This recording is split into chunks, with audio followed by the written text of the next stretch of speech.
Maybe you heard some of the criticisms of Simone Biles this week. Simone Biles is the greatest female gymnast ever. She won 4 gold medals at the 2016 Olympics. She's won 25 world championships, and she has executed gymnastic routines that other people have never even tried. She's a champion. But last week, she withdrew from Olympic competition because she had a poor performance on her first event. She said that she felt anxious before the event. She wasn't prepared. And when she got in the middle of the air, she lost her sense of spatial awareness and didn't know where she was. It's a psychological condition called the twisties, where you don't know where you are. And she managed to get out of it and land, but afterwards she said, no more. I need to withdraw for the sake of my mental health. Well, the criticisms were fast in coming. Some people said she's a quitter. She's a national embarrassment. Our country should be ashamed of her. One commentator said, we're raising a nation of weak people like Simone Biles. Well, it takes a pretty strong person to be able to say no.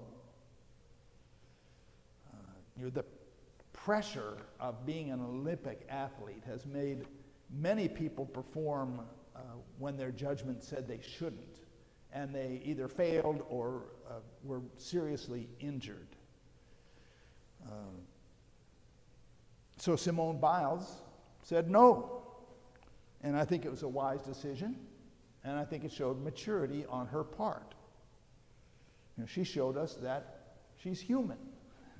She admitted that she was overwhelmed mentally as well as physically, that she couldn't go on, and so she withdrew gracefully, and she passed the torch to her teammates who performed well, and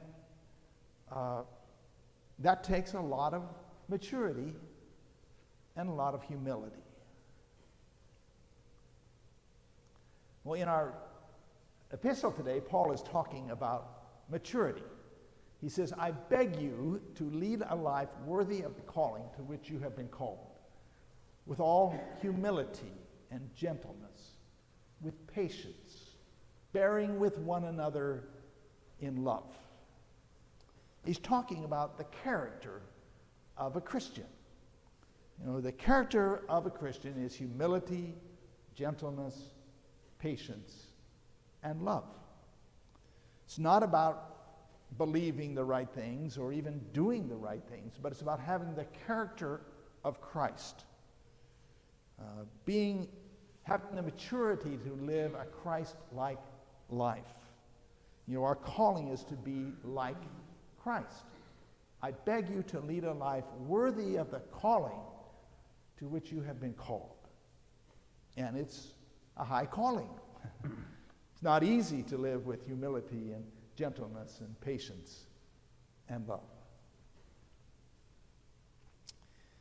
Paul had to make up a word for humility when he was writing this passage, because in the Roman world there was no word for humility. The Romans stressed pride and power and nobility and honor, and there was no place for weaklings.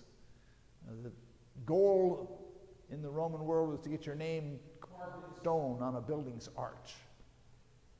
But the early Christian church turned that upside down. Jesus showed people how to live with compassion and generosity and integrity. And so for a Christian, the most important characteristics are humility and patience and gentleness and love. The Dalai Lama has said more than once that my religion is kindness. The Dalai Lama is a Buddhist, but all the Buddhist doctrines and the Buddhist teachings and the Buddhist shrines and temples and rituals mean nothing unless you have kindness. He's just boiled it down to the most important thing. We are so quick to judge and to label and to criticize and to blame. And social media has just made it worse, has added fuel to the fire. When I see Christians, so-called self-professed Christians, acting like that, it just makes me feel embarrassed. Where's the maturity? I beg you to lead a life worthy of the calling to which you've been called, with all humility and gentleness and patience, bearing with one another in love, making every effort to maintain the unity of the Spirit in the bond of peace. Christian ought to be a person of maturity. That's the goal.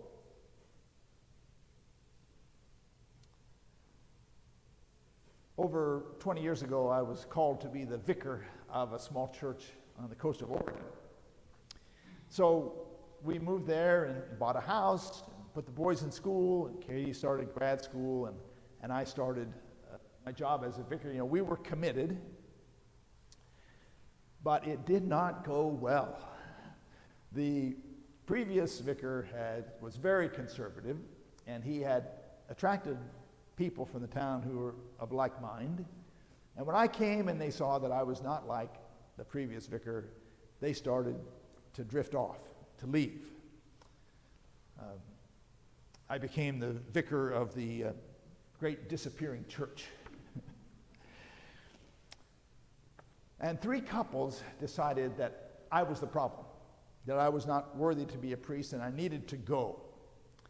And so on the surface, everything was fine, people were nice, but underneath it was ugly and mean and bitter. I was hurt, I was angry, I was defensive, I was stressed, I was a little bit self-righteous, and I wanted to lash out and I wanted to put people in their place. In the summer of 2000, we drove to South Dakota for a family reunion, and it was just such a relief for me to get away from all that stuff at church and to be with my family. And on the way back, we stopped in Rapid City for church on a Sunday morning at Emmanuel Episcopal Church. It's this beautiful pioneer chapel of local stone and timbers, and it's just a beautiful place. And the preacher that morning was a guest preacher, and I remember that he was a retired bishop. Don't remember his name. And he preached on this same passage, Ephesians 4. And I don't remember exactly what he said, but I remember that at the end of that sermon, I knew that I was supposed to go back to my church with humility and gentleness and patience and love. Sometimes we are called to be more mature than the people that we're dealing with. Richard Rohr says that the church has not done a very good job about making more mature believers. Maybe we ought to spend more time on character, on learning how to be caring without being a doormat, on learning how to listen without being reactive, on learning how to speak the truth in love, on learning how to say no at the appropriate time. And that's the calling to which we've been called.